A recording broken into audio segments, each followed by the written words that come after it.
What is going on, guys? Welcome to Outside the Brand. This is episode number 47, as we are going to be reviewing AEW Dynamite from September 15th, 2021. And guys, as you guys can see by the thumbnail, Kenny Omega versus Bryan Danielson confirmed, along with Adam Cole's AEW in-ring debut. His debut happened tonight against Frankie Kazarian, which kicked off the show. And man, oh man, this was a fantastic way to really just build up towards AEW Dynamite Grand Slam at Arthur Ashe Stadium next week in AEW's debut in New York City. Guys, I'm your host, Philly Met. You guys can follow me on TikTok at Philly Met, on Twitter at PhenomenalP3.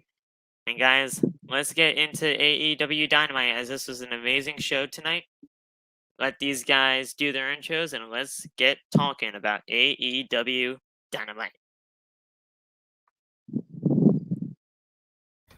Yo, what's good, Chad? I'm actually pissed as fuck right now. Dynamite was good, but I had some shit to delete. So I'm pissed. But batch about the match here, you already know. Let's just get into it. But the vibes are still up, just know that. But I am pissed.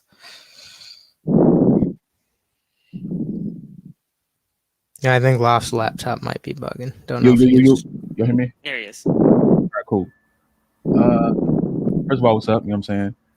Not a bad show tonight. I was somewhat entertained. A lot of things were cool. I did get bored a lot more than I thought I would, but I was very happy to see the Adam Cole debut, and I was very happy to hear about Bryan Danielson and Kenny Omega. So we'll talk about it. All right, guys. This was a great show. This was a good show. This was the build-up show for AEW Grand Slam next week in New York. I will be there. And guys, man, we just had so much stuff that happened tonight that it was just so much to take in. We had CM Punk on commentary for the majority of the show. CM Punk was actually taken out later on in the show by a Team Taz member. That was awesome. Yeah, by Powerhouse Hobbs, and even Hook, who is Taz's son.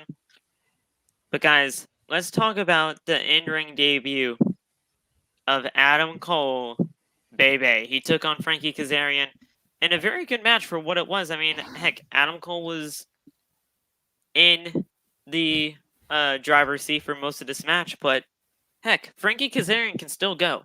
And the guy is a phenomenal in-ring talent. We had a Panama Sunrise followed by the last shot for the 1, 2, 3. And Adam Cole BAYBAY with the win.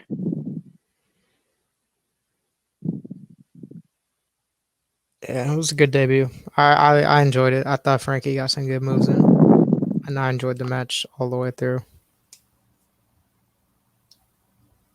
Yeah, this is cool. I mean, the last time I saw Kazarian was back in freaking TNA days when he was teaming with Christopher Daniels and stuff like that, and I didn't expect him to be as good as I didn't expect him to be as good as he still is. You know what I'm saying? Like, he has not really missed a step. But for a second I thought Adam Cole was gonna lose. Like towards the middle of the match, I thought he was gonna lose. I forget what move it was, but he almost got him. But it was great to see Adam Cole back in the ring, and looks like he hasn't missed a step since we saw him last at Takeover. So I'm definitely interested to see where he's going with his AEW career. Yeah, that's what I was gonna like. I was almost gonna say in my TikTok videos is that, like, you know, it's good to see this man not losing a step, but I'm like, he never really should have, because there's no reason WWE should have been gearing him up for a managerial role. That is criminal and unjust, and this match shows that, and really shows that he has a lot more left to offer this sport and this wrestling aspect, and that, you know, maybe in years time, yeah, a managerial role, that's something we can see. But right now, what he's given the elite, that's elite. Bay. That's facts. 100% agree. 100% agree. Um, after the match, we had Adam Cole get on the mic. He said, "Who's ready for story time with Adam Cole, baby?" First of all, I love story time with Adam Cole. It's a great, great thing. Keep doing it. It gets the crowd hyped up every single time. That's true. That's true. Look, he's with the elite. He's supposed to be a heel, but you're not booing this man. You're not, because everybody loves Adam Cole. And especially with everything that happened with his contract situation and how he just not even slowly transitioned here. He just went Holy. into this thing and just full force got here. And he is one of the faces of this company already. And he went on the mic. He said, "Hope is a dangerous thing. The locker room hopes that they can keep up with the elite, but truth is they can't. There are 3 guys who have gotten under my skin already, and I've only been here for about a week. Christian Cage, Luchasaurus, and Jungle Boy. Next week, AEW Rampage Grand Slam. So this is actually happening on Friday. I don't know if AEW Rampage Grand Slam is going to be happening before, like the taping for it will happen before the actual Grand Slam event on Wednesday or what have you. But this match is going to be happening on AEW Rampage Grand Slam, where Adam Cole and the Young Bucks will be taking on Christian Cage, Luchasaurus, and Jungle Boy in a 6-man tag. The Super Click is back, baby, and there isn't anything that anyone can do about it. And that's it. I mean, we get the 6-man tag at AEW Rampage Grand Slam on Friday. What are you guys' thoughts on that? Everything that they like, I got a video of just some of it because they were throwing it at me so quick, and like, but they literally had maybe like a 25-second promo package of just absolute everything that was going on next week, and I couldn't even keep up. Like MJF, Pillman Jr., Kenny Omega, Bryan Danielson, CM Punk, Hobbs, like so much stuff that you almost literally can have some stuff be, you know, slipping through your brain with Ruby Soho in action and just so much going on. I'm absolutely excited for any and everything. The tag team match between the Young Bucks and Adam Cole in action. Dude, this is like AEW is like just a kid's playground, and really everything is fair game almost.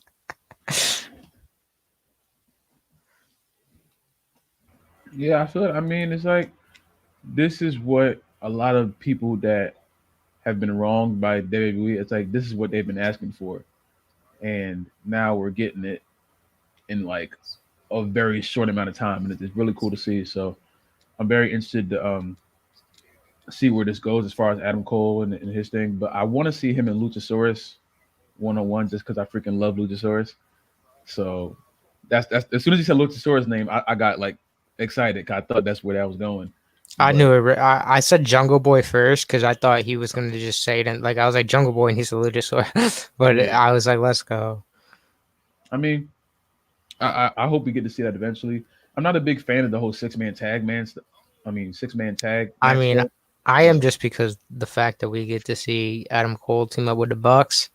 But, you know, that's I just. hate the Bucks too. I don't want to Oh, you is tripping, man. not like them at all. I don't want to watch. Matt and Part of me Nick does Jack not want to watch get them. into action. Come on, man. I'm gonna watch it, but God, I don't want to. Part of me does not want to. I ain't gonna lie.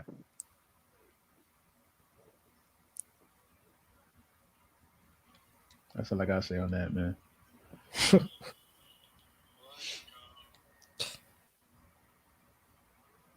Oh, Phil, you're muted. Oh yeah, Philip, you're muted. can't hear you. There we go. All right. There it goes. Fuck. All right. So we went to commercial break, and Tony Schiavone was backstage with Fuego del Sol and Sammy Guevara.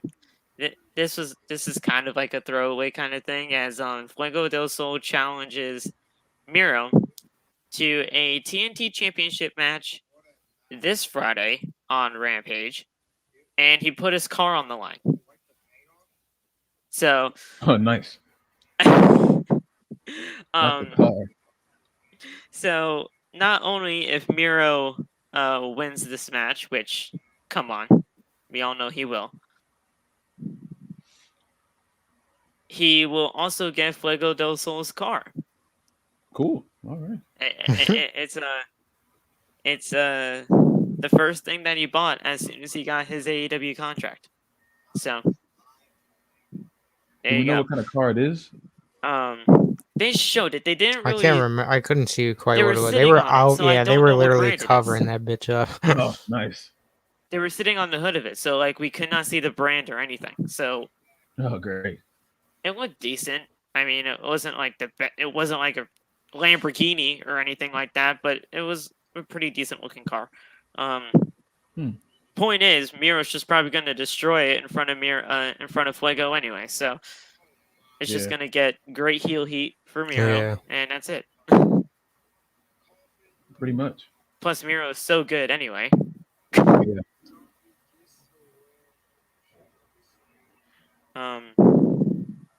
So yeah, MJF made his entrance next, and man, every single time this man speaks, Gold.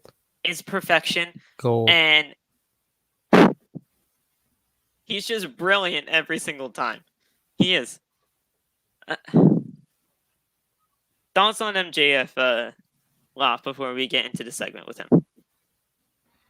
I mean, I don't know yet. He's a very good talker. I'll tell you that. It's like the way I felt about Miz when I was younger. Like, he's very good on the mic, but I just don't like him. I think he's doing his job right if I don't like him. So that's what I'm saying. Like, if he's doing his job right, if you're not liking the guy. Yeah, but I can't think he's amazing on the mic though. Thoughts, Bash?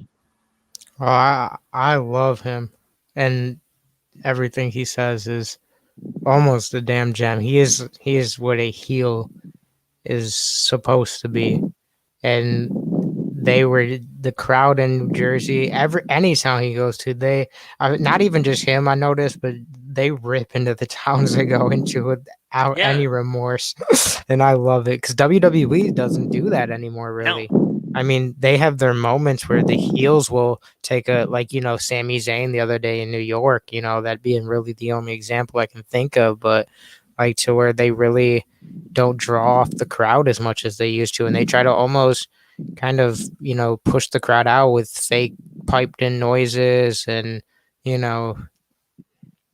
really is, it's something good to see and something that it almost gives you times of the old days. Completely agree. So he gets on the mic and Wardlow follows him out. He says that last week you guys were symptomatic to crying Bryan. They should be sympathetic for him instead because he is in New Jersey. CM Punk was talking in the commentary booth. He's like, wait a second, isn't he from New Jersey? And JR is like, well, he's from Long Island. So when we're in New York next week, I mean, I don't know if they're gonna eat anything out of the palm of MJF's hand or whatever the heck happens. But in New York, he's gonna get a big crowd reaction no matter what if he's even on the show. Which, come on, I feel like MJF is gonna be on the show at that time. So he says that they should be sympathetic for him because he's in New Jersey. MJF makes fun of Jersey. He wants to have a conversation with the viewers at home and also to Brian Pillman, the late great Brian Pillman. The crowd was chanting, "Shut the fuck up," and MJF gestures. He looks up, thinking that like just talking to Brian Pillman like he's in heaven, but then he looks to the ground, symbolizing that Brian Pillman's actually in hell, and says, like, he is a huge fan, but he created the worst second generation wrestler in Brian Pillman Jr. And he will massacre Pillman at the end of the day. And I am better than you and you. And then Brian Pillman comes out. Junior comes out, I should say. Yeah. And he comes out, his music hits, and Pillman came through the crowd with a steel chair. Wardlow intercepts, and Pillman punches Wardlow in the face, sends him outside the ring, and MJF and Wardlow back away. This match is going to go down at Grand Slam, guys. It's going to be Pillman Jr. versus MJF. I like this little mini feud that he has with Pillman Jr. As, look, we got until November for Full Gear, their next AEW pay-per-view. So having these little feuds like this when it comes to special events like Grand Slam is perfectly fine with me. Plus, it's also good because it's MJF. It's going to be good no matter what. Oh, that's what WWE is missing, and what they almost threw out the window is mini feuds. And this is what Seth and Edge is almost killing it with, is just, a side angle that always doesn't need an established title to be in it.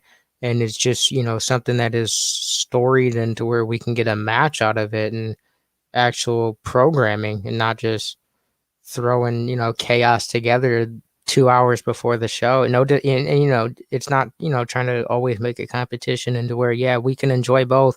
And WWE's been stepping it up in some aspects, but that behind the scenes helm is really to where it's questionable sometimes, and to where they definitely have taken small angles and feuds and haven't prioritized them as much, to where it makes a show feel as special, to where we can make every show feel as much as it can.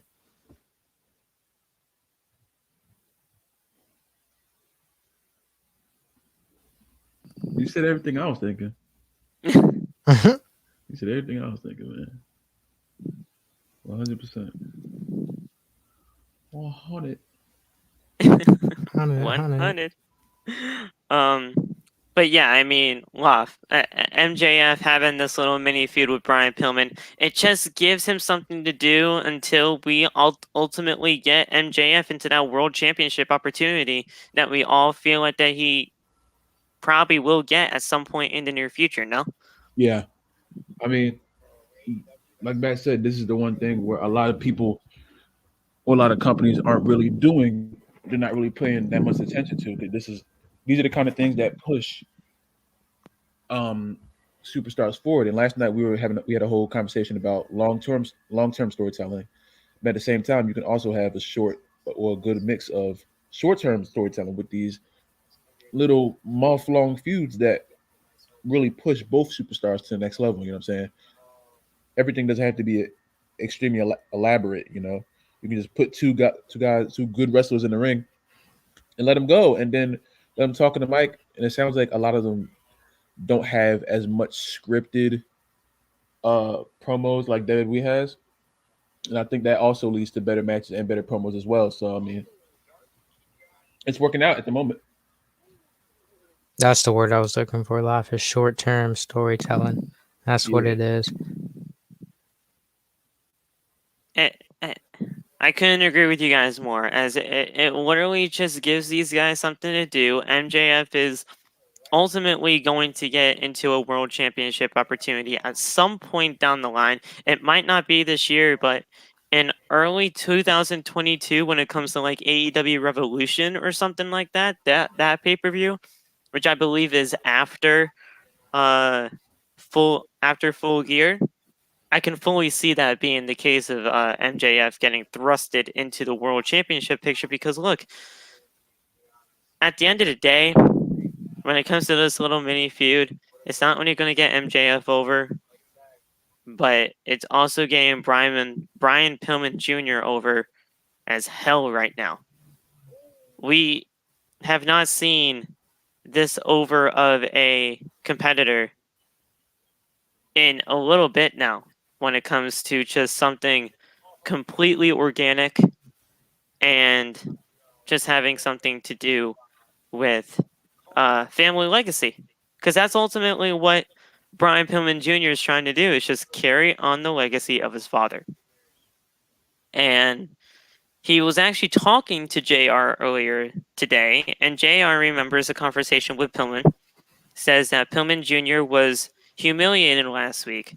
Pillman Jr. says that it is important to fulfill his father's legacy, and last week he felt that he let him down.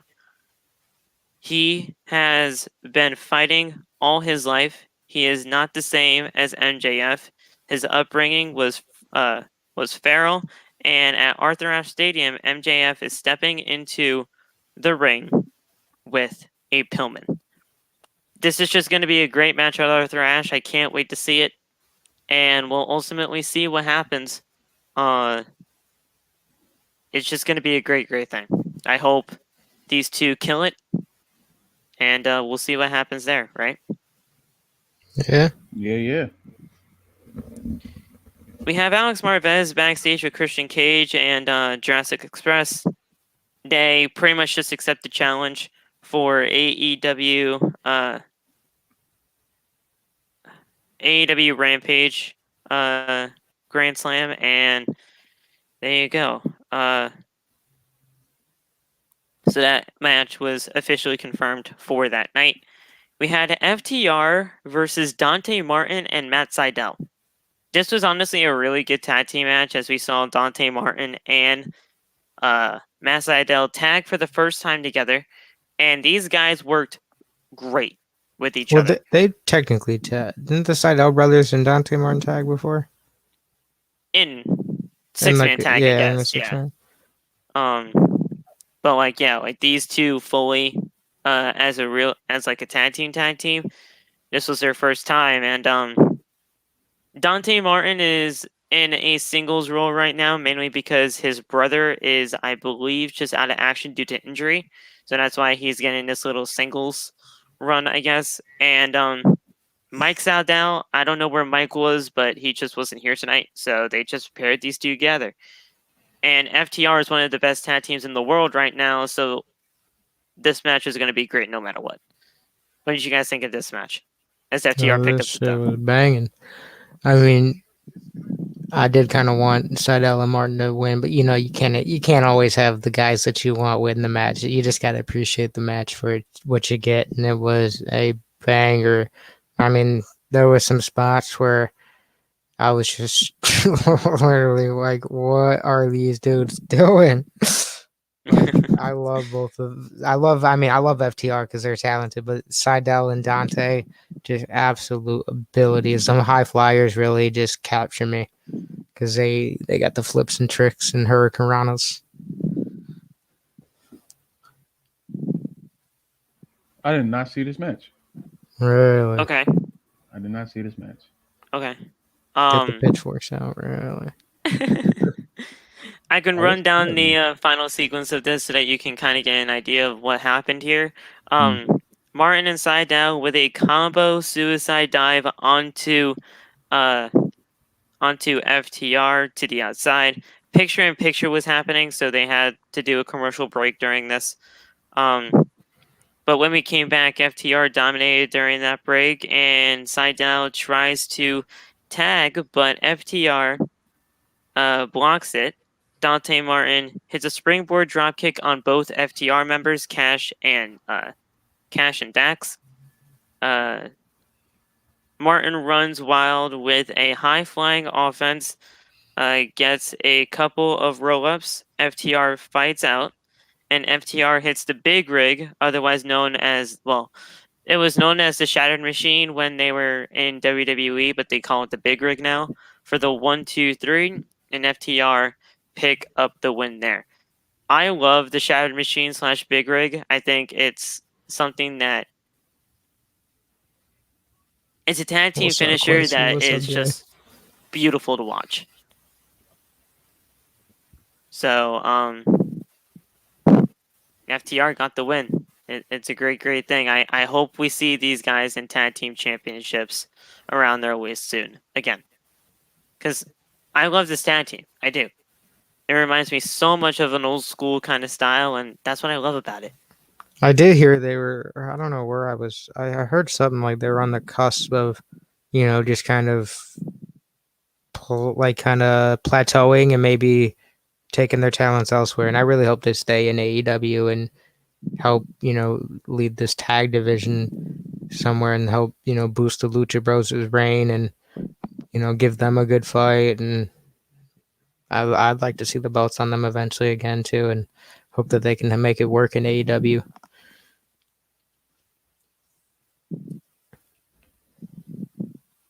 I agree.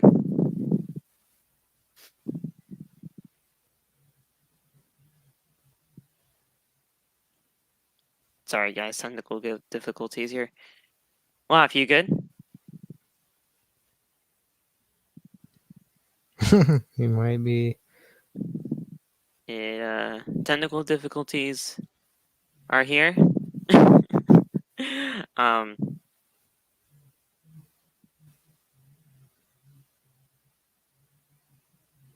Nice. I don't know what to do. After the match, though, totally celebrated with FTR, and they just had their celebration. What's going on, Quincy? How are you, my man? So we went to the commentary booth as CM Punk was talking about the Suzuki incident. Says that Suzuki is a pioneer of wrestling and MMA. He felt slighted that his entrance music was cut short. He wants retribution. Suzuki Gun, who is Suzuki and Lance Archer, says that last week was unfair, and that will change in New York. He and Suzuki have a tag team match with Moxley and Kingston at the Grand Slam event, and we get to see that tag team match at Grand Slam, guys. It's happening, and what's your thoughts on that? Because I mean, it might be kind of a throwaway match, but Suzuki was pissed off, and now he just wants revenge. I think it'll be okay. I think it won't be that bad. I've been enjoying. I thought it was pretty good. I think it'll be okay. I think Grand Slam is going to be special. Oh yeah, Truly. Yeah.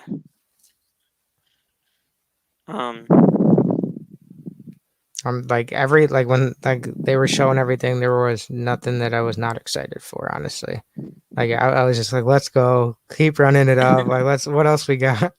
Yeah. Loff is in the chat right now saying technical difficulties. It's all right, man. Either like if you can figure it out, that's great. If you can't, it's all right. We'll still be here and we'll talk at some point. But Bash, next, the lights went out. Man, this entrance, unreal. I know, right? I literally will never get old watching it. Just the way they absolutely deliver on it, and it's just perfect all the way through. From It gives the you chills. Yeah, literally from the walkout, the lights continually cutting to the mask all the way. It is perfect. It gives you chills every time you see it. And I said it once and I'll say it again. This man has been booked to perfection so far. The man has not looked bad ever since coming to AEW. Facts. So the lights went out. Malachi Black is sat cross-legged on the stage. Black makes his way to the ring, and he is wearing a suit underneath his with under his ring gear and everything. He has a skull mask on as always, and Black gets a mic. He asks members of the House of Black to rise. We have an enemy in our midst who was Rosario Dawson, who is actually one of the coaches from Cody's TNT show, like that, the game show that he has. I think Go Big Show. She's one of the judges there or something. So she was there at ringside wearing a Cody Rhodes hoodie. She steps up to Malachi Black, jumps on his back, and Cody Rhodes comes down from the crowd to her rescue. Dawson, like I said, she's on Malachi Black's back at this point. So Cody throws Black into the crowd, and they brawl through the entire arena. So they have their brawl. Cody celebrates after getting the upper hand, throws the fans' beer into Black's face twice, and Malachi got him back with one. That whole thing, I was enjoying. yeah, I was like, beer to the face, beer to the face. I'm gonna get a beer. Malachi, beer to the face. I'm gonna grab another beer. The and hit funny you in the part, face. actually, that had me was the first beer. After he threw it, Cody went back and fist bumped the dude that handed it to him, and Yeah. I started laughing just so hard. It was a great thing. So Black hits a low blow during all of this, and they cut to commercial break while the brawl continues. We return with the commentators as they run down the Cody and Malachi Black brawl. This match is happening at Arthur Ashe, guys, and this was the first match confirmed for the show. This is going to be a great thing, but Malachi has to win this, no? I mean, why would Cody win this? Why?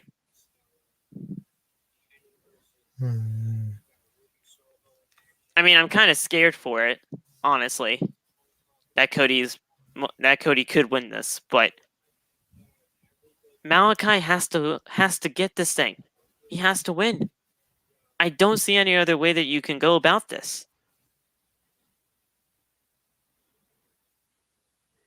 I don't know.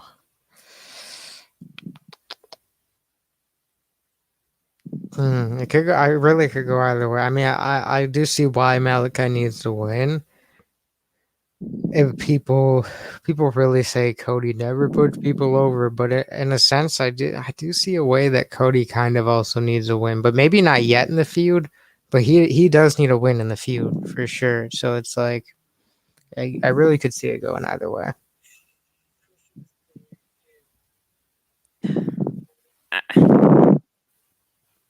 I just feel like if you're gonna have him like, Wait, has he lost yet in AEW? no, he hasn't. Okay, yeah. Malachi has not lost yet. So, and I don't want him to. That's the thing. I don't want him to start this losing. Well, it wouldn't be a losing streak if he only lost one match, but the man has been presented so well. I just don't see why they would have him lose this when Cody ultimately threatened to retire during this entire thing. Their first meeting, he threatened to retire. And then Black came back, hit a Black mass, and that was it. And then the show faded to black as it went off the air. So listen, if you're going to have Cody either turn heel, you have to do it at Arthur Ashe, because Cody is just fed up with everything. Or you have him lose and he can just go with the backstage role that he wants to. Otherwise, what's the point of having him win? Yeah. Yeah, I guess. Yeah, that's a good point. Because there isn't much I mean, that's that just could how I come out see of. it. Yeah, there isn't much that really comes out of Cody's win, but over time the L's stack up. And I mean, he doesn't have that many L's, but so I guess he could. Like, plus, I think they all like the whole Rose to the Top TV show that they're doing on TNT, like that Cody Rhodes reality show. It hasn't even debuted yet. It's happening right after Dynamite 2 weeks from now. And I heard it's already getting talks about a second season. Jeez. It hasn't even debuted yet, and they're already talking season 2. So if he loses here, which Cody should, I feel like they're automatically just going to start doing their tapings for season 2. And then they can figure out things here and there, because look, Cody does not have to be on TV every single week, and he hasn't, which has been great, because we're getting new stars every single time, especially with the landscape of AEW now. But it's Malachi Black's time. So we'll see what happens, but this is going to be a great match regardless at Grand Slam. Yeah, I think so. I think literally every match on Grand Slam is going to deliver. And yeah. And guys, don't worry, we will run down the entirety of Grand Slam at the end of the show. Because, I mean, the full card is pretty much announced at this point. So we'll see what happens there. We had Alex Marvez with the Dark Order. Evil Uno says that he will be glad to represent the Dark Order in the corner of Anna Jay, as she will be taking on the Bunny on Rampage this coming Friday. And as always, the Dark Order is still fighting amongst each other. Anna Jay just says, "Stop it. If you guys are going to be like this, I don't want any of you guys at ringside for my match on Rampage this Friday. So either stop it or just get the hell out of here." This screams Bray Wyatt. Or I was about Wyndham to say, Rotunda. I was like, this has something that is just special to it, because I feel like it's just screaming, somebody come lead us. And It I'm screams excited. Wyndham Rotunda. And dude, I was thinking about this during the show after I saw that segment. What if Anna Jay is the one to bring in Wyndham when it's all said and done, saying, "Hey, you know what? You guys obviously can't lead this group.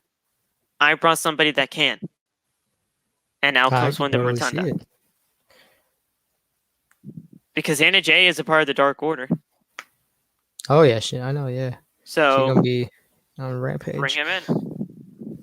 I'm with it, because that segment, there was something about it where, like, I think it was maybe a week or two ago, I was like, I'm worrisome for what's going on in the Dark Order, and really feel like they're just going to put them all in the chopping block in terms of stable wise, not necessarily release them, because this isn't, the other company, but to where I was just worrisome in terms of kind of like what, how I feel about the Private Party, where they're just kind of, stuck in like a cycle, and where it feels like they needed to bust out. And this segment had me just like, okay, I feel something's on the horizon for them, and something big.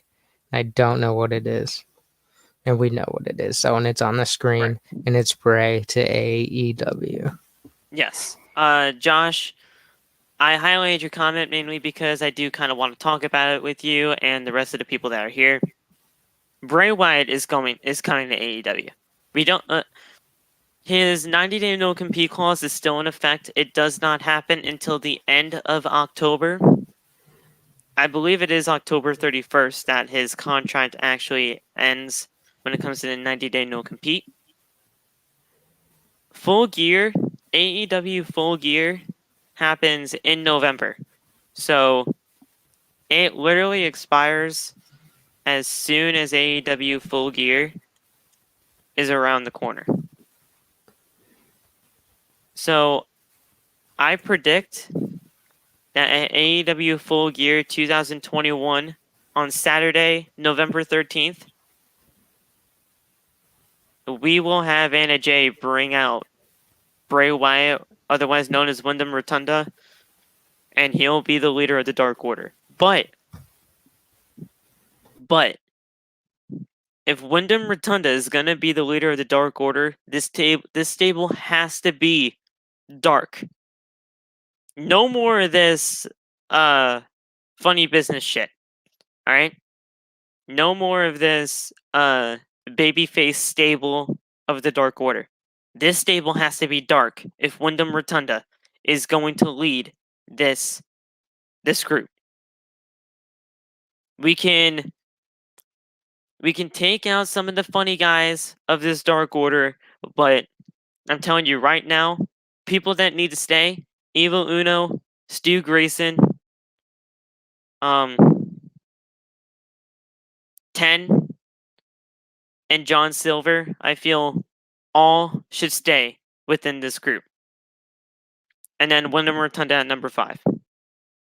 What are your thoughts on that, Bash? Oh yeah, I mean, definitely needs to get darker in the theme, because for the Dark Order, they definitely, if you take a look, I mean, the Malachi, that's dark, Right. like, so definitely if Bray comes in, you gotta have a change up, put a few of those guys really maybe somewhere else. I mean, I don't know what you'll do with them. Maybe put them in their own tag team and keep really the names you said plus Anna Jay, and Oh, of course, yeah. let Anna them Jay. let them rock out and really take this thing to a darker level. And I'm talking Doctor Strange Multiverse of Madness dark. Like let's get real dark. Like let's really take this thing down some levels and take that sunshine away. Yeah, so I kind of want to read you guys the current members and associates with the Dark Order, as Bray Wyatt will most likely filter some of these names out of the group, because we got Evil Uno, Stu Grayson, Alex Reynolds, John Silver, Preston Vance, otherwise known as 10, Alan Angels, Colt Cabana, Anna Jay, and of course, Brody Lee Jr., Brody's son. Damn, I kind of forgot he was lurking, to be honest. Yeah, Haven't seen him in a while because school. He's on AEW Dark. He's on AEW Dark, just taking bumps on the ramp and everything, because this kid is literally training at the age of 10 years old. Fantastic. So we have Brody Lee Jr. Associates are Tay Conti, and of course Hangman Adam Page. We haven't seen him since August 4th, 2021, but that was because he kind of just took some time off because he just recently had a baby. So, he's obviously taking care of his newborn child. Well, not technically newborn now, but August, yeah, 1 month old, yeah. So he took time to step away from that. But man,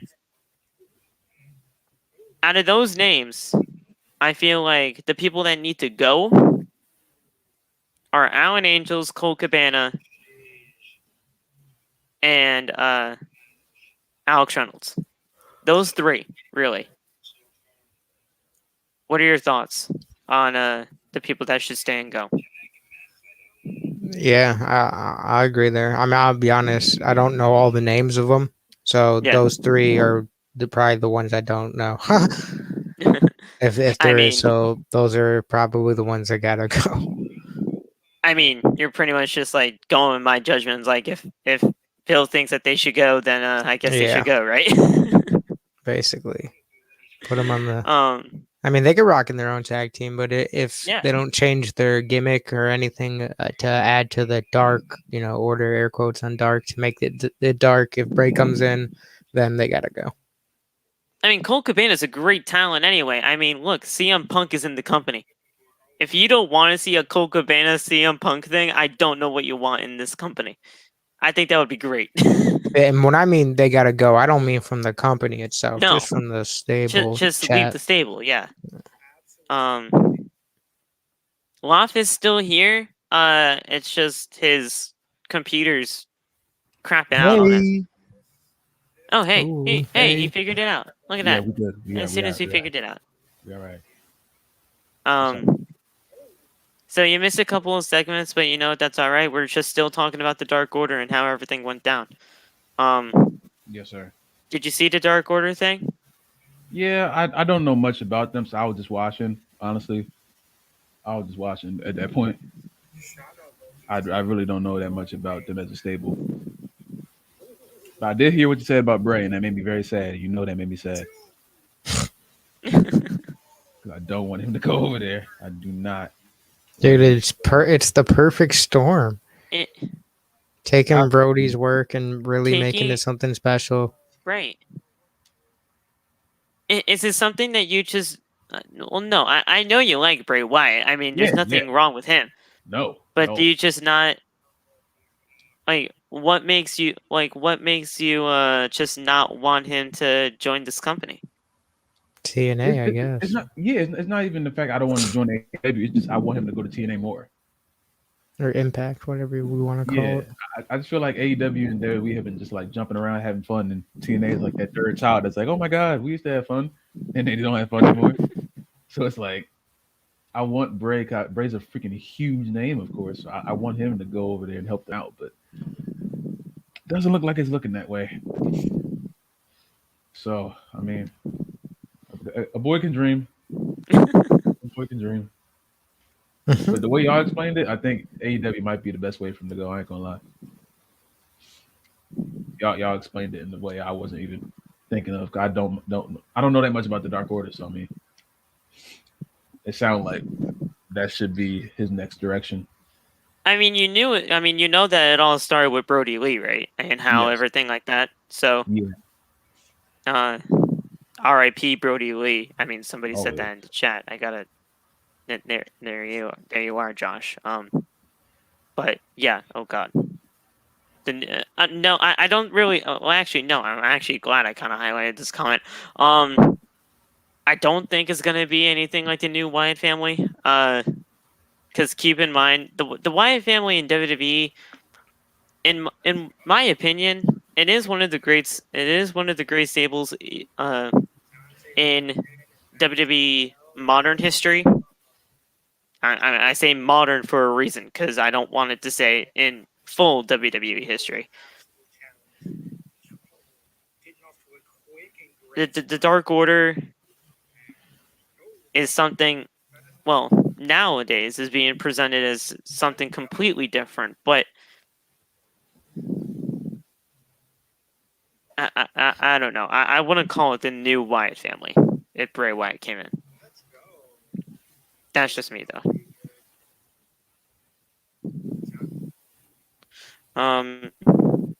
What do we have next? Oh, yeah. Dan Lambert, the schmuck, came out. And he was just pretty much just shitting all over the AEW fan base. Says to cut the music off when Jericho and Jake Hager made their way to the ring. And of course the crowd being the crowd,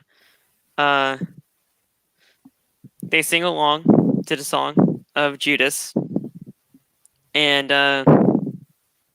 they sing along. Jericho says that it sounds like 15,000 fans love the song, and calls Lambert a fat-faced dipshit, which Jericho can get anything over, because at that, when he said that, he was singing it, and so were the crowd.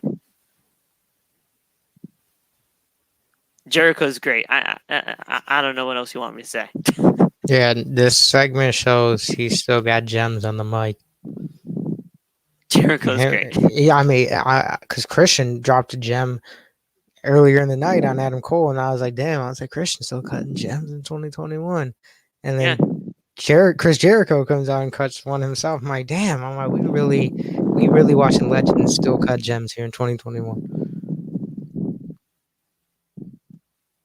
And that's one thing. I don't know what superstar we were just like the small feuds. It's just really, that's why I really give credit and well-deserved respect to AEW, because you look at these legends like Christian Cage, Chris Jericho, Sting, that really get put into places where it feels right. Like, as much as their age, they still got ability. So Christian with that Impact title, that feels right. Chris Jericho in these stories that he's in, it feels right. Sting in that role that he's in, it feels right. It just really, it's incredible work. Completely agree. So Jericho was saying, like, out of this entire group, who's like really the top guy in this?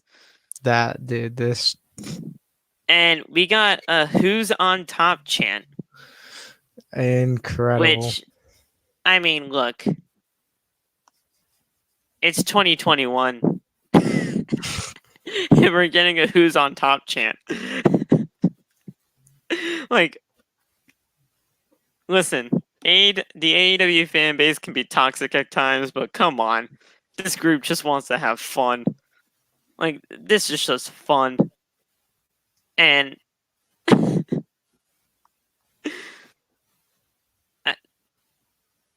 it was just great. So they said that they rely on intimidation. Jake is undefeated in MMA fights. Jericho has been getting into scrimmages with MMA fighters for years. Everybody has a plan until they get punched in the face. Lambert says that the Men of the Year will take out the Inner Circle. They will do it in a real city in New York. Jericho says that they will beat the living hell out of them in New York, and the match is set.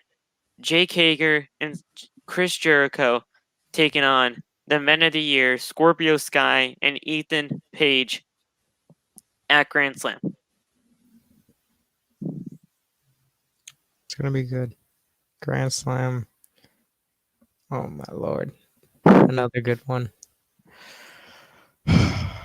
And is Rampage? Is this the only one that's gonna be 2 hours? Just like the This only is the one? first time AEW Rampage is 2 hours. Yes. Is it going to be like the only? Like, I hope going forward that they run it. I mean that is a lot to take in with SmackDown and that, but shoot, Please don't they do got.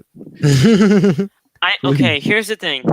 When it comes to AEW Rampage, I do believe that this will stay to a 2-hour format. We have so many people on the show now on AEW Dynamite that we have to have a 2-hour Rampage. Yeah, But I think this one we'll see. You have to put it at a different time slot. You have to. Nobody is going to be watching Friday Night SmackDown from 8 to 10 and then tune into TNT to watch it from 10 to 12. You have to put it at a different time slot. I don't know where, because Friday night is already loaded in with that stuff. in that prime time spot.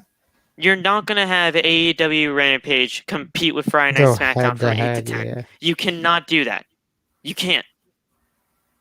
I don't know where they do it, but it has to turn into 2 hours, but it just has to change the time slot. Because nobody wants to watch it from 10 to midnight. Yeah, I don't know where. I don't know where you can put it. Love, what are your thoughts on that? because nobody wants to compete with Friday Night SmackDown, or at least they shouldn't. Yeah, it wouldn't make much sense. I mean, it doesn't matter what show you like more. It doesn't make sense for you to have a 2 hour SmackDown show and then add 2 hours to And no AEW comparison or show. disrespect to it, but it should be it should go to Saturday and be a Saturday night main event Thank you, type thing. thank you. That would be great. Oh my god, bring back the Saturday Like mornings, we're maybe. having a Saturday night show again. Like that would be Yeah, great. bring back the Saturday mornings. Like what was that? Or Saturday What was mornings, the, yeah. Yeah, either or, like really something to just give you what's it like called? something to switch it up because like really it's a burden. It's not necessarily a burden because we enjoy watching the product, but when you got so many other endeavors and responsibilities and you gotta get also the importance of taking care of your mind and body, man, like it's tough, especially when after trying to do a podcast too and you're up till goddamn 1:30 trying to review both shows even sometimes on Right. a super show. It's like, yo, like, all right, we gotta cut the process somewhere. We gotta really make endeavor somewhere else, either moving one to, and SmackDown ain't moving. SmackDown is locked. It's been on Friday for years now. Yeah, So don't touch And they're SmackDown, not please. changing that time slot either. They're not changing the 8 o'clock time slot. They're not. So SmackDown is finally on a the perfect best bet plan is to right do it now. on Saturday. Yeah, bring it like Velocity. Wasn't that Saturday Right. morning? Right. I feel like They it was. they, they were even doing a Saturday morning slam for WWE. I mean, that literally lasted 2 episodes. And it's But no like discredit to it really like people look at it like as if that is, like I feel like there's a bad stigma, just to like, oh, like it's the development, like no, like really, if you see in the product and you watch and you support it, it can really be a main stage program that happens to just be on either Saturday morning or night and happens to just be on a time that you can enjoy it. So show it that right. love. Like Yeah, I just feel like there's really a bad stigma behind it, to where you get the likes of Velocity, Saturday night main events, the Thursday night with superstars, like those shows like that. It really, you got Impact on Thursdays. No. Sorry, Impact. And, and I do kind of want to highlight Mike's comment here as I mean, he is right. There's just so much wrestling in your Yeah, week. there's They are not making us podcasters like and no sleep. disrespect to who I'm about to name, and that's why when Zach McGruber calls like us wrestling fans lazy for not showing the independent scenes enough love, there's just way too much goddamn to show love. And so it's no disrespect to the independent scenes. It's just the availability of the main stage players that we have, like in AEW and WWE, to where we can watch it at our discretion and when we can, and to where we don't have to put as much effort into finding, the local talent that we enjoy and can put our, money and time into, and then just the product itself that we can find enjoyability in. So it's no disrespect to Zach, but I just feel the independent scenes is much more something you have to be able to put your time and your really endeavors into. Right. And I was looking on Twitter uh during the show. And people were saying, look, I think a Friday night like the Friday Night Wars would be perfect for Friday Night SmackDown and AEW. I completely disagree. And here's why. Look, this isn't about competing anymore. This isn't. The Wednesday Night Wars were totally different. It was AEW and NXT. This is Friday Night SmackDown we're talking about here. This is Roman Reigns' brand. You're not competing against Roman Reigns. You're just not. And when it came to everything that the Wednesday Night Wars were about, it was in the same time slot at 8 o'clock, USA versus TNT. They were pretty much getting the same exact ratings. It was just AEW was having, like, the viewership, I mean. but the ratings were just in AEW's favor every time. So much so that they moved NXT to Tuesdays. We don't need a Friday Night War. We don't. It's And something that as we much just as don't it want would it. bring, I feel it would bring the absolute best maybe out of Rampage week in and week out, but to a point to where it would just be absolutely almost oversaturating is not the word I'm necessarily looking for, but to where like it would just be so much, every week of just, trying to, split your brain and pick and choose on the brand as well as, like trying to pair the two up, like was SmackDown better than Rampage? Was Rampage good this week? Did they live up to their deliverance on this being the second stage of a brand? But yeah, I agree. It shouldn't be a Friday night war as much as people want to see it. Like we just need to let these two companies now thrive because we don't want to see, a buyout like similarly to WCW and, a repeat of a fail, like not a fail, but a fall of a brand, which AEW is, yes, Josh, only 2 years in, and they've established some absolute forefronts to where they can push this thing years into the future, but it's just to where we don't want to see a competition put that out. Yeah. Because Vinnie Mac is a competitive and selfish man, and he will put anyone out when he feels. And as much as AEW is established now, I feel he thrives off competition. Well, if he was competitive, he would say that AEW is competition, which Oh yeah, he literally said in conference calls countless Not times that AEW necessarily. is not this competition. ain't the same Vinnie Not Mac though necessarily. anymore. Not necessarily, It- because I'm very competitive, and if I see something that I know I can beat just within myself, I would disregard them that fast, and that's what Yeah, I Vince feel is like doing. I would also kind of feel that, look, if he was actually thinking that AEW is competition, he'd put on better shows, but that's just me. which That's the thing. Because they he He is not thinks they're putting good on great shows. shows, He thinks especially they're for good Raw. shows. They're good to him because he's yeah.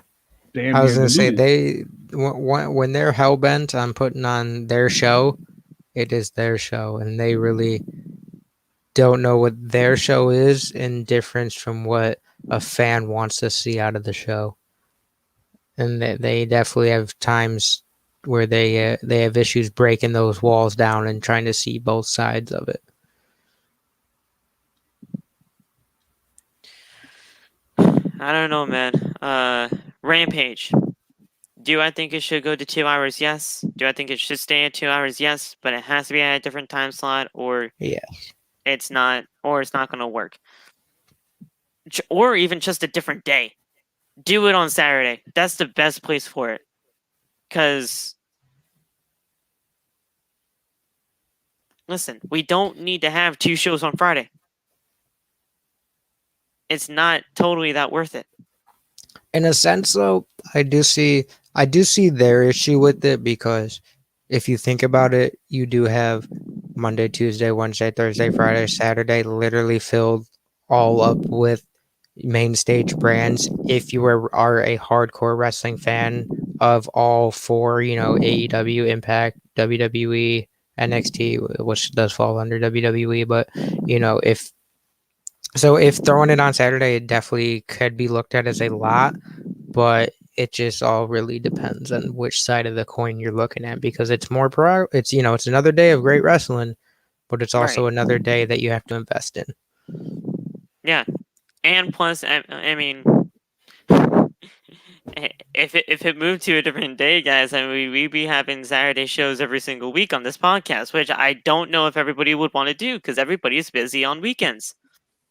It's not See, like that's another side of the that's coin. You also a didn't. There's kind a of thing third. with Yeah. this. See. So I don't know. It's a difficult situation that AEW is in right now. I love having AEW on Friday nights, but it's such at a late time that nobody would want to do it. I mean, we do the super shows because it's honestly just it's on right after SmackDown. So That's the Yeah. only reason why we do it. Otherwise, we would only do Friday Night SmackDown reviews. Yeah. It, it's a sticky situation, and I hope they figure it out soon. But this is the first time that AEW Rampage will be a 2-hour show, so we'll see how it does. Because if the show does good on 2 hours from 10 to 12, Tony Khan has a lot to think about.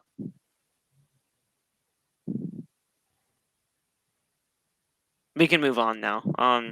We kind of spent a lot of time on that, but it's something to really think about, as Tony Khan has a lot to think about when it comes to that situation. Jade Cargill took on Layla Hirsch. Legit Layla Hirsch. Jade Cargill looked great in a victory. 1, 2, 3. Hit the glam slam, I love and her. that's it. Oh, Yo, I yo, love yo, her. hold on, run that back. You are not. We are not just running over this. Hold on, because first of all, let me get some points out. I really thought this was one just about to be another Jade Cargill squash match, and was like, all right, we about to see Jade walk, and what she did, walk out victorious and look absolutely great. Legit But looked this, great. She yeah, did but look this great. match, this match was actually really good. I enjoyed it. I don't know, I really, people really, I don't know what it is, but I see on TikTok a lot of hot takes in air quotes about the AEW women's division and the flaws that are in it. But I really see the upsides and the potentials that we're getting, and that they're actually, I feel like they're actually getting the kinks and they're ironing out the flaws that are in it over time, and we can really see the groundworks being put in. And it really makes me excited with people like Jade and Legit, Britt Baker, Ruby now, hopefully the Iconics come through, because that would be a great pickup. And we need a maybe, I mean, not necessarily a tag division, because we see how that's working in WWE, but maybe to where we can build a whole established women's division in this AEW program with Jamie Hayter, Red Velvet Loft, just so many great names that Yeah. we can run with. Thunder Rosa, Chris Yeah. Statlander, like the names could keep running. This And division is stacked. Whether anyone wants to agree with it or not, it is. And we got some great talent here.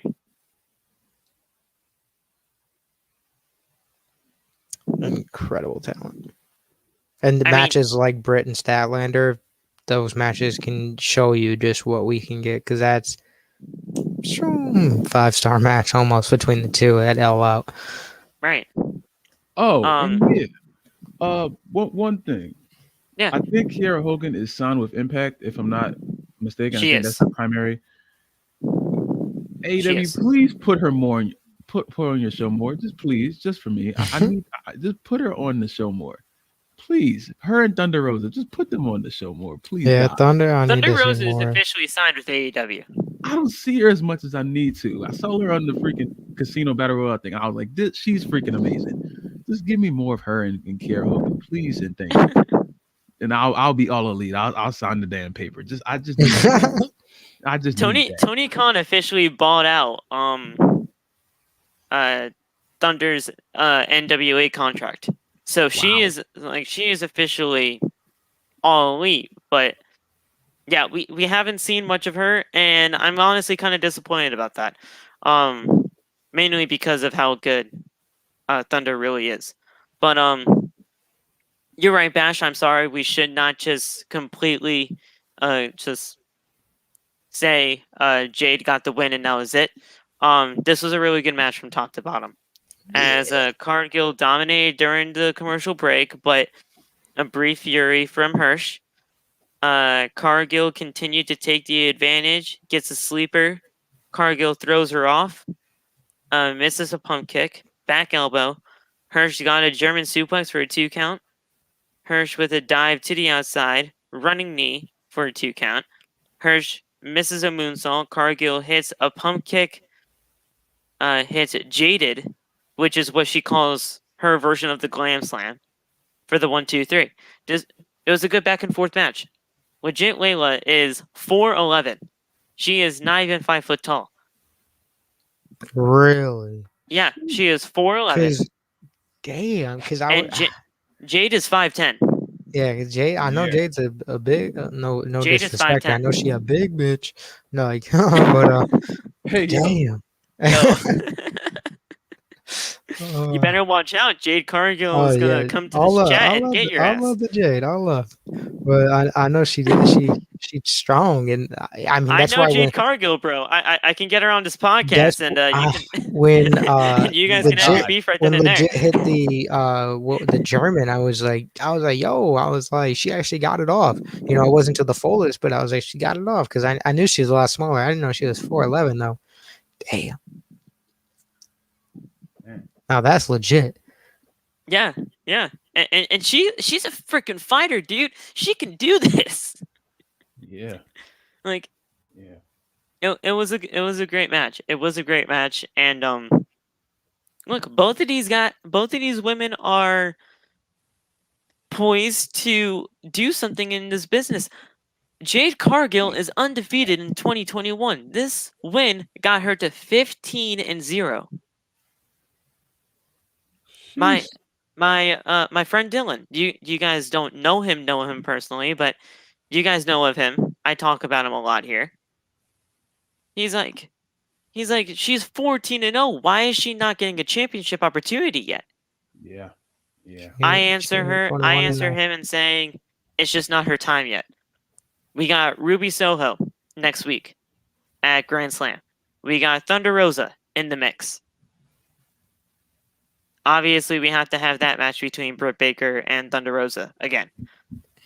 Right after that, though, you have to put Jade Cargill in there because she's ready. She's ready for something like this, and we'll see what happens from there. But Jade Cargill is ready for a championship opportunity, and I feel like Revolution would be a perfect time to do it. And you gotta think they are doing uh they're kind of doing that little I'm the only one that maybe noticed. I mean maybe not, I don't, but like they're doing that little WWE small storyline type thing, I feel, with if you look at DMD's entrance, anytime her or Jamie are coming out, one of them is late to that entrance as hell. And I hope that that is part of just adding up over time to where we get that friction between Jamie and Britt and end up seeing that match between them. Oh Really yeah, give us that good storytelling.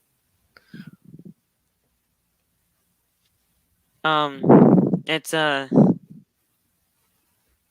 mean, it's gonna happen. I don't know if it's gonna be. Well, no, I think it definitely should be Jamie Hayter, not Rebel.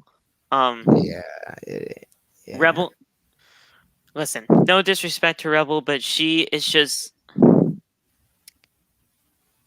I just don't know where she honestly has fit in when it comes to this. Honestly, her being with Britt Baker is just making her better by association, and she doesn't Yeah. even wrestle all that much. Are you talking Rebel? Yeah, Rebel. Yeah, Rebel. I mean, even Jamie too, because no disrespect to Jamie, she definitely has some work to still put in, but by association, it definitely does give her more of a bump and a rub. But I definitely still see some issues in her work, and she's got some flaws. But I love her just personally to where I overlook them a lot. But she definitely by association gets that as well. But she needs to just keep at it, and she'll get better in time. Yeah, yeah. Thoughts on Rebel and Jamie Hayter. Jamie Hayter. Sorry, Jesus. What am I trying to think of? Thoughts on those two off associated with Britt Baker? I I don't have an opinion on them at the moment. Honestly, I know you I like think I Britt told you though. this last week. Come on. Yeah, I do like her. Britt is I do definitely like her. wifey. I just want her to lose the championship, though. Ah, I want her to damn, lose. What, dude. bruh? Yeah, I'm about to Damn. get super kicked, it's but starting Britt to is get there for wifey. me. It's starting to get there for Hey, me. I she's need. mine. I need I'm that. Adam already Cole's fighting gonna Adam Cole beat for my her, ass. alright? He's gonna beat my ass and it's But gonna knock yeah. my new um, glasses right off. do you just not like this title reign right now that Britt is having? Love? No, I love it. I What's just going? think it's time for Ruby Soho. It's You time. want her to It's time. take that championship as soon as she got in here. It's time for Ruby Soho when she just got in this company, huh? Yes, you got to make up for lost time in WWE. You have to. Okay. You got to make up for that. The Interesting. Riot Squad did not get what they needed to get. No, well, I All think right. you All ready right. here right now. I'm gonna go back into my hole. Okay. Give it to her right now, please. For the Okay. love of She's held the title for about 109 days. Oh yeah, Not bro. a, that's not enough. I don't. That she is a talent. She's a talent, bro. She's kind of like Charlotte Flair. She's doing what she needs to for her brand while it's needed. And I feel like it's kind of disrespect to just as soon as the division gets established, just to kind of take that from her. I don't know. I This see is it both ways. the third longest reign as in the championship's history. Riho held it. She was the first ever women's champion at 133 days. Now Rose was the second champion Oh my at gosh. 101. Obviously, we know Hikaru Shida, who held it for 372 days. And now Dr. Britt Baker, DND, has held it for 109. This, I mean, Ruby is facing the Doctor next week at Grand Slam for the championship. I don't know. I don't know how she can just be thrusted right into this championship and win it. The one thing I'll say is kind of almost what I was gonna say is like with Chris Statlander, what I kind of don't see almost. I mean, sometimes you see it, but what we need, like, because you see it in Malachi and Cody, but where we kind of need to see them run it back. Because I would love to see Chris and Britt run it back, but to where I wouldn't mind seeing Ruby lose and then them run it back, giving Britt more time with the belt, and then maybe at day 100, 30 something, 40 something, we have them go back at it and then see Ruby, get that redemption arc and get the belt then. And then getting that well-deserved time that was overlooked on with the Riot Squad. Also an option. Yeah. Yeah. It's gonna be an interesting situation. Women's championship on the line next week on Dynamite Grand Slam. Ruby Soho versus Dr. Britt Baker, DMD. God, we had Taz interrupt commentary. Yeah. And sorry. he just went to CM Punk. I heard that. I'm trying to not address it. So Taz interrupts CM Punk on commentary, and Punk is literally saying, "Look, I'm not trying to steal your job. I don't know what the hell you're freaking talking about. What is your problem with me? Seriously." So Hook tries to get into CM Punk's face. He's trying to send out like, "All right, kid, come on, back the hell up, back up." And Powerhouse Hobbs out of nowhere just mollywops CM Punk in the back. Big man. I know Lop is a big fan of Powerhouse Hobbs. Yeah. And one, what's funny is literally right before this, like as this started, I was like talking. I'm like, look how many just incredible names they got in that commentary booth. That they can throw in and out. Chris Jericho, CM Punk, Taz, and then as I'm saying Taz walks up though, and then Tony, JR, and I'm like, this is just crazy. And then the second thing though is that ending look. I mean, I watched it back and it didn't look as rough as I saw it with my initial eyes, but that table spot initially had me just absolutely shook for a second, and I was just really scared for Punk because it just gave me total shades of Ryback, and really just I could see almost the hesitation in Punk to get up when Powerhouse was pulling him by the head to take him over, and I was like, we're in for a moment here. Let's see how this goes. And when the table didn't give at all, it was more so I was worried. I was more pissed at the table than Powerhouse Hobbs, Yeah, I can totally see that. When everything was going down, Punk was trying to fight back, but Hook locks in a Dragon Sleeper, and Hobbs hit a kick right into the midsection. Hobbs shouts at the Hook rather, shouts at the commentary, shouts at JR, Excalibur, and Tony Schiavone saying, "Get the hell out of here, get out of here." He clears off the commentary table, and Hobbs hits a chokeslam to put Punk. It wasn't even through the table. The table kind of just fell on its side. I Yeah, don't know what that table's made out of, but that's not a normal it was. Yeah, that wrestling I could table. tell instantly because it literally turned over.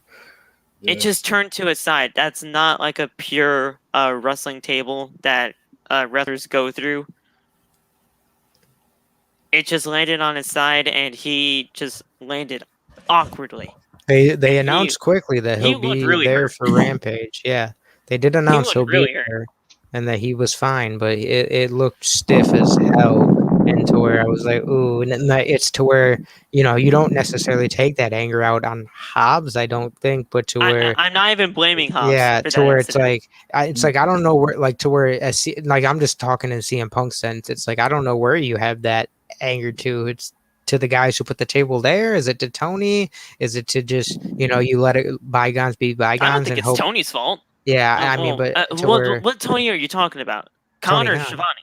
Oh, Tony Khan. Khan, Okay. yeah, and to where is it, or do you just let bygones be bygones and hope that the work, is much safer moving forward, and that Yeah. this is a one-time kind of hiccup. Yeah, no, I don't blame Hobbs at all for this. This was Yeah. kind of just a Yeah. kind of a freak accident to where the table didn't even do anything, right? Yeah. Right, Loff? Pretty much. I mean, I blinked and he went through the table and I was like, oh. And then I saw him on the ground. I was like, that didn't sound like it was supposed to happen.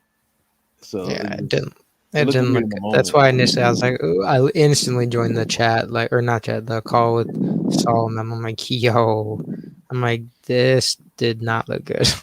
Because At all. I mean, let's be real. We're wrestling fans in the year 2021. We know what to look for when it comes to table spots. Tables for professional wrestling are made very differently than any other table in in the world, I'll say. It's made out of very, very thin wood with little pieces of the wood taken out and little cracks here and there so that the wrestlers can go through it in a very easy fashion. It may There be are actual easy, but lines I feel like on them. it's the most I feel like it's the most not dangerous, but like devastating move or like weapon. Because Yeah. just look at I mean, even the moves recently with Kenny Omega doing the stomp on Christian putting Kenny through one, and like the rod hit his like rib, and it looked like so painful. And then just think of like so many times where like they've gone through, and like even on the announcers table, especially, we've seen pectoral muscles ripped literally because of RKO's. From tables that didn't Pedigrees, break. yeah, just because the announce table didn't give out, like Then again, WWE announce tables are completely different from the AEW ones, but yeah, but still, like, is it that I feel like a table is like I mean, a ladder, is definitely a table a is a weapon table. in Yeah. itself, but a table, I feel like, is a demon of a weapon, man. And I mean, when it comes to actual like pure wrestling tables, they actually have lines in them so that the wrestlers know where to literally aim the other wrestler so that they can actually go through the table in a safe manner. This was all covered up. It has like a little drapery on it, so you can't really see anything. And plus, I feel like this table, when it comes to announce tables, this was just made out of something completely different. Yeah, it Because looked. I don't like this is the first time an announce table was supposed to be broken in AEW. We have not really seen anything like this before in AEW. Nobody's ever gone through the announce table except for tonight, and it didn't actually happen. So I don't know. This is not Hobbs's fault. This is not by any means obviously CM Punk's fault. I mean, heck, he was Yeah. taking the move, so it can't be his fault. It was just the way the table was made, I guess.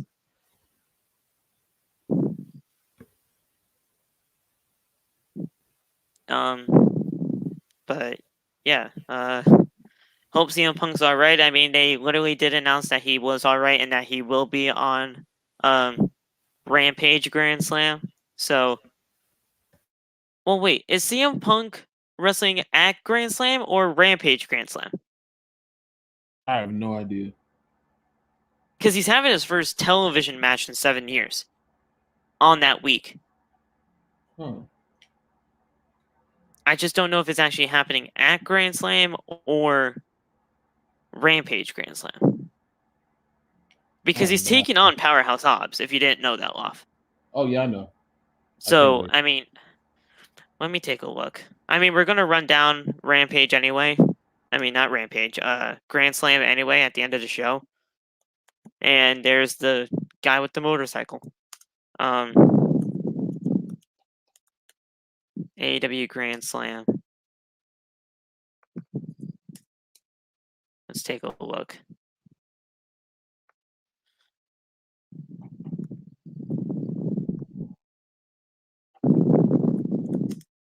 Sorry, guys. Hold on 1 second as I get this up.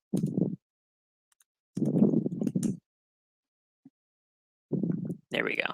Okay. And it looks like it's going to be on Rampage. Okay. It's on Rampage. Okay. So that'll be happening on Friday. Yeah. So we had the whole recap of Taz's attack and all that. But then we had Darby Allin taking on Shawn Spears. This was a great match. We had Shawn Spears actually hit a knee into the steel steps, which look absolutely brutal here. He was actually clutching his knee the majority of the match after that, so I hope he's actually okay. We had a crazy spot where Allen dove through the ropes as he usually does for his suicide dive, but Shawn Spears was actually sitting on the steel steps, and he just like dove right onto him, onto the steel steps, and they just fell to the floor. I've said this once, I'll say it again. Darby Allin just gives no fucks. He just does not care. He just throws himself outside the ring. I love it. He just does not care. And it's a great thing because, I mean, look, Darby is just a great professional wrestler.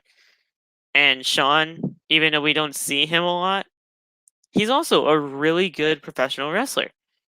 So this match was great.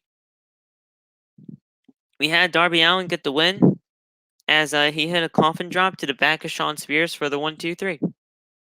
Thoughts on the match before we move on? Because after the match, we had something fantastic happen. Darby Allin's a freaking monster. I'd say that. Match was good. I really enjoyed it. Shawn Spears, I really like him. His entrance and his promo before the match was fire. I really like him.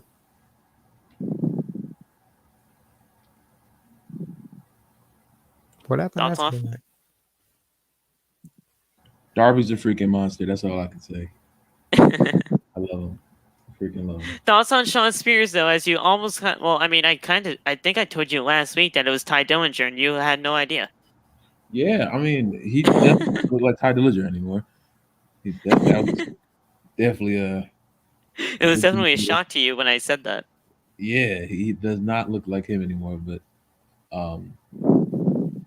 it seems like he worked well. I mean, I like seeing people who are misused in other promotions get used better, you know, when they leave. So I did like seeing him in the match. I thought he was going to win for a moment, but I think Darby Allin's on a roll right now. So I mean, well, I didn't think I thought he. I see what you're saying, but not that Darby's on a roll because Darby just lost to CM Punk in the match last week. He was supposed to be and didn't happen, but Darby needed a win. Is what I think you're trying to say, and he got the win. But I like that the promo before the match showed that there's story, and I really like that. You know, it's kind of like those mini feuds and small programs we're talking about that they need that wrestling needs more of. don't you think superstars can be on a roll even if they lose a match? Yeah. I mean, I see. No, Yeah. yeah. I mean, I've always thought that because like we knew 9 times out of 10 CM Punk wasn't going to lose his freaking return match. it was Right. Darby. Right. Yeah, Darby had a good match. I see. Yeah. Okay. Okay. I see what you're I saying. never I don't hold it.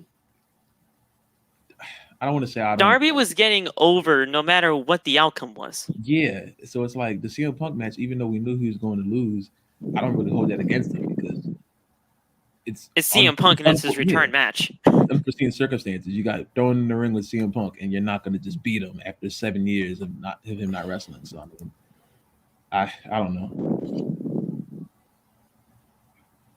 But I mean, after the match, we had FTR attack Allen and Sting as they celebrated.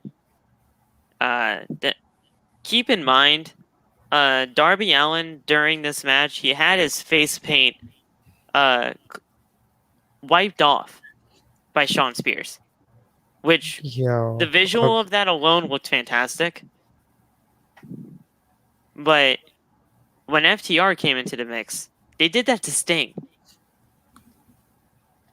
And we just saw Sting and Darby Allin with no face paint on,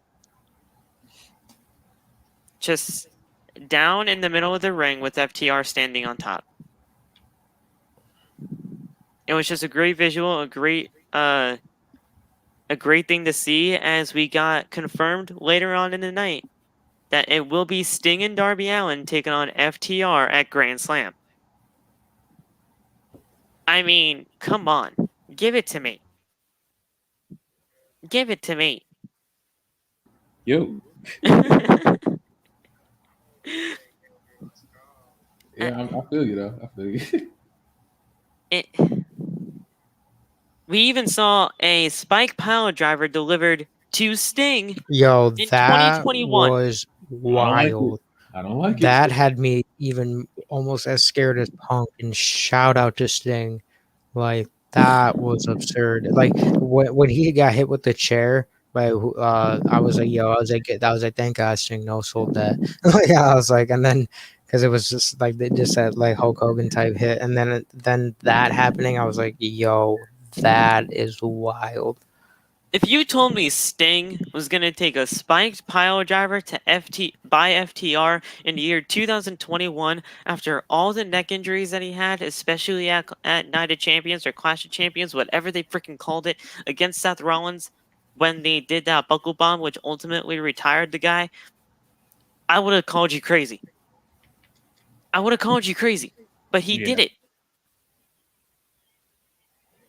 And obviously he's all right because look, we're getting the match next week. Crazy times.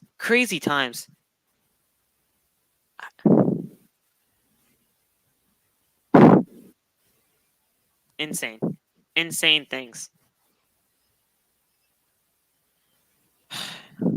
But guys, after this, we had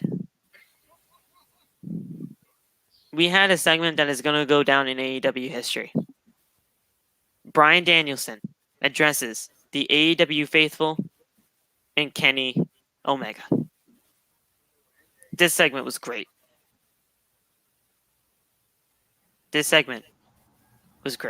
I need this match right now. Like this match is happening. Off. I know. I need it like right now though. Like I don't want to wait. I need it right He's now. like, fuck next week. I want it now. Now. Because holy crap. The energy in that ring with those two was freaking amazing. Oh my god. I want Daniel to win so bad, but I don't feel like he's going to. I'm kind of scared. It's non-title. This match is non-title. It's not for the championship. Oh bullshit! What the really? You didn't know that? Yeah, it's just It's wrestling, boy. And that's even better because that makes it. I feel like you don't know who is really. I mean, you kind of know who's gonna win, but you don't like. I feel like that's better because that gives Daniel more room to win and more room to get offense in, and it's not just gonna be a Kenny Omega show. I don't want Bryan to lose, guys. If Bryan loses this thing, it won't make much sense if he loses, right? Right. That's what I'm saying. So it's his first match. Yeah. I don't know. But it's also Kenny Omega, so I don't know. I don't know. You know how electrifying New York is gonna be that night, bro. I can't wait to be in that atmosphere. I can't wait for that. It's gonna be crazy. That crowd is gonna go nuts. Holy crap! So running down this thing, Tony Schiavone is in the ring and he introduces Bryan Danielson. The American Dragon is here, and while he was talking to the AEW faithful, the fans, Don Callis interrupts, and Omega is out behind him. Callis says he has to listen to this all week, calls Daniel Bryan he pretty much just calls him a son of a bitch. Like, just Don Callis being Don Callis. Says that Danielson is a carny piece of shit. Just like how everybody calls Don Callis a carny piece of shit. He says that he's a mark just like all these people. And Danielson just says, look, shut up. Shut the hell up, Don. He is here to talk to Kenny Omega, not Don Callis. Someday this will be about the championship, but right now it's just about who is better. Kenny Omega versus Bryan Danielson. Callis says no, no, no. While the fans were literally chanting, yes, yes, yes.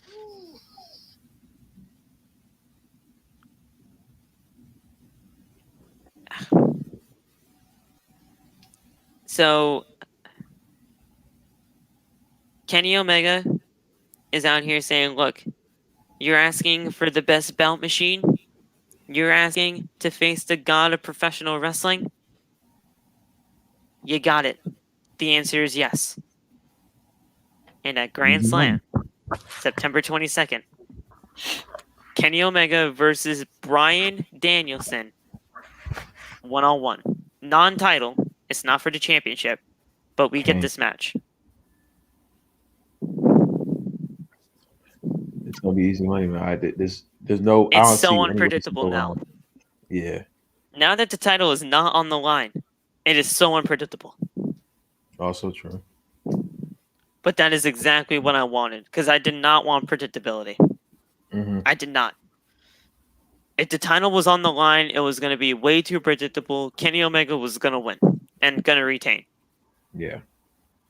But now, we literally have no idea who's going to win this match. At least I don't. I mean, look, Bryan could lose this. He better not. Maybe we can see an ultimate underdog story for Daniel Bryan in the AEW World Title. Mm. Good point, Phil. I mean, look. I mean, it's Daniel. I mean, look, I'm going to call him Daniel Bryan right now. It's Daniel Bryan. We've seen an ultimate underdog kind of story with Bryan before. Yeah. WrestleMania 30, people. WrestleMania 30. Yeah. I mean, look, obviously they're not going to do exactly that. But the Authority, the Elite, they had a thing for Daniel Bryan that entire time in 2014. Hmm. And it all started at SummerSlam. It can all start at Grand Slam. Oh, technically all out with the interruption. Well, yeah. I mean, I'm talking about the WWE portion of the story. When it came to his career in WWE, when it came to WrestleMania 30. It all started at SummerSlam then. This can all start at Grand Slam and end at, let's say, maybe a Revolution, or maybe the pay-per-view right after that. Either way, we can see some kind of long-term storytelling when it comes to Daniel Bryan, or Bryan Danielson rather, in the AEW World Title. Definitely. I think that would be fantastic. I think it's worth it. Wow. I think it's definitely worth it. Check your Instagram. That was in the AEW crowd. That's tough. Let's take a look. Oh, I just sent it to me and Laughlin talking back and forth about the Spider-Man movies. It was okay. there's someone had I a saw that. sign. Someone had a sign saying Tobey Maguire is the best Spider-Man. And me and Laughlin talking back and forth Oh about those. god. That's a great sign. That's a man of culture right there. That's a man of culture. Mo. Good Really question. good. His contract is ending in January 2022.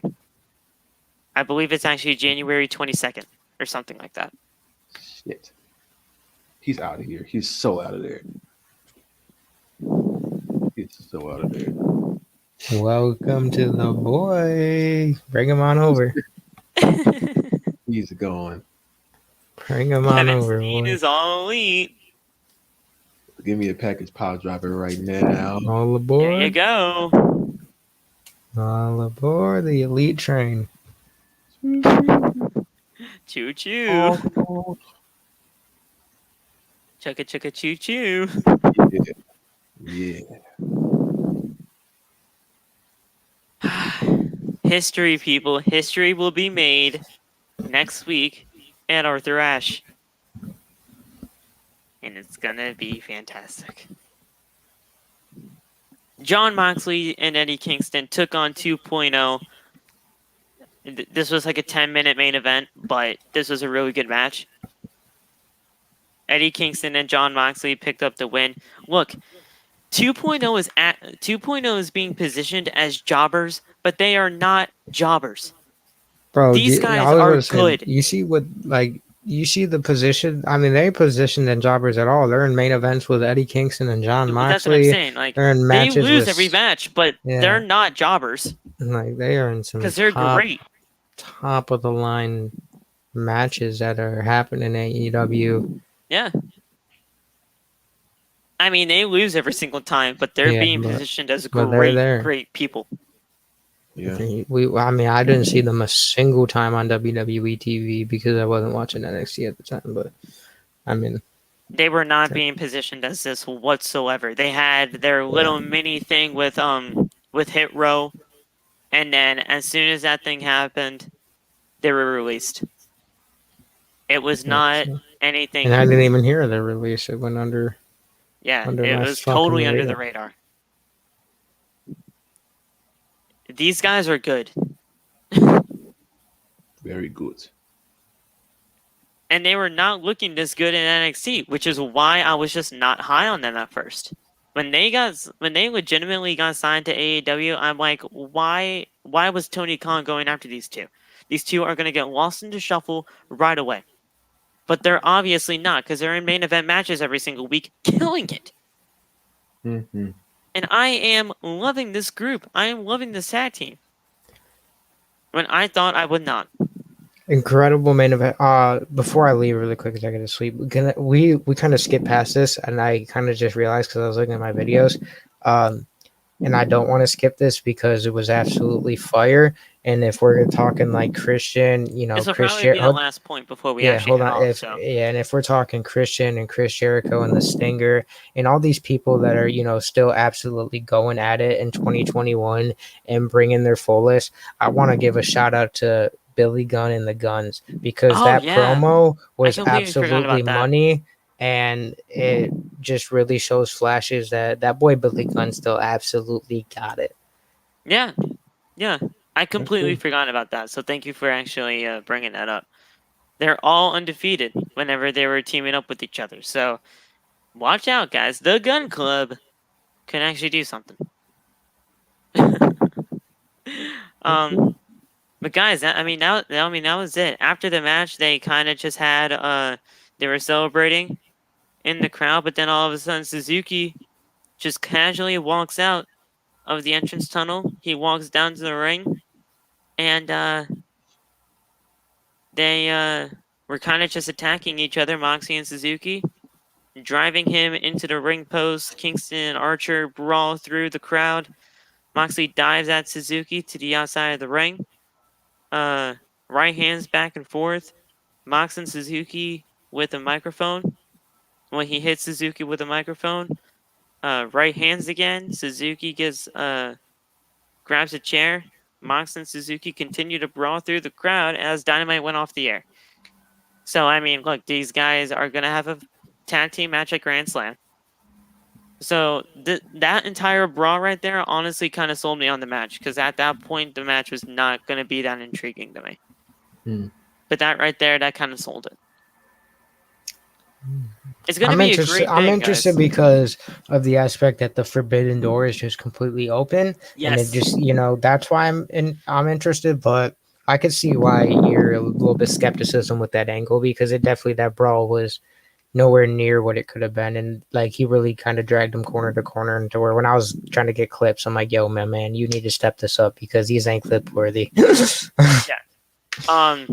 So just real quick before we get off, the match card for Dynamite Grand Slam: Pillman Jr. versus MJF, Malachi Black versus Cody Rhodes, Sting and Darby versus FTR, Dr. Britt Baker DMD versus Ruby Soho for the Women's Championship, Suzuki Gun, which is Minoru Suzuki and Lance Archer, versus Jon Moxley and Eddie Kingston.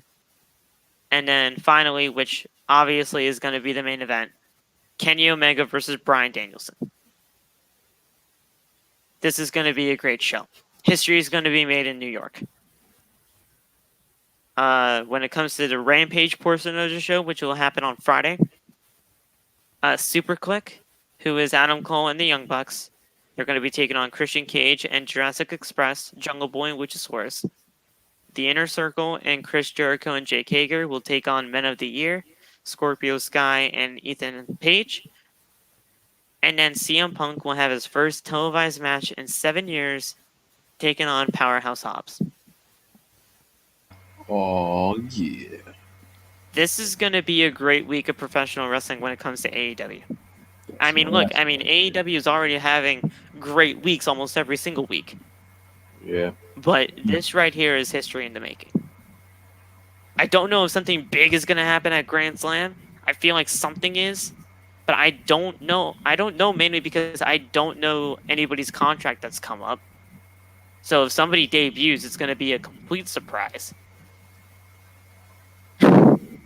We'll see. But just so you guys know, I mean, I will capture every single freaking part of it. So Yeah. heck, Man. maybe that could be the portion of my vlog off. Dude, you weren't supposed to say that. Fuck. They didn't hear it. There's no one in here. No one heard it. No one heard it. No one heard it. No one heard it. Mo's here. If you did hear it, Mo is in the cut. quiet down. Quiet. Shout out Mo. Yeah, shout out Mo. That's it, guys. Heard that? That's Shh. it. Mo, shh. Shh. Keep it on the down low. Keep it on down Trust low, you, please. Mo. If someone finds out, yeah, I didn't hear exactly. I didn't hear shit. Good job. Yeah. Good boy. Good boy. Gang Um, signs.